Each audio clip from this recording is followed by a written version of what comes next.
viņš arī, kā redzams, ne tikai spēlē koncertos, bet ir atnācis klausīties. Ko tu sagaidi no Lady Gagas?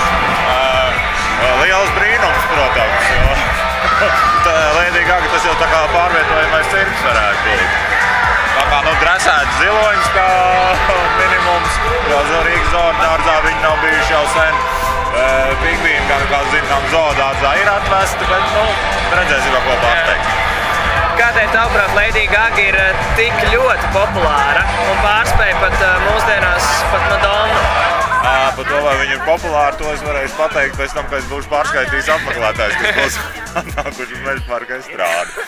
Bet, tā liekas tāds reti jau pēdējā laikā gadās tāds spožs parādības mūzikā, kas pārņem ar savu personību, izturēšanos, nezinu, aktivitātēm dažādām. Kas brīnumainākā kārtā arī viņai daži labi dziesmi tad sanākusi. Vai tu saskati kaut kādas līdzības labvēlīgām tipam un Lady Gagai? Labvēlīgām tipam ar mūziku mēs sacensties droši vien nevaram.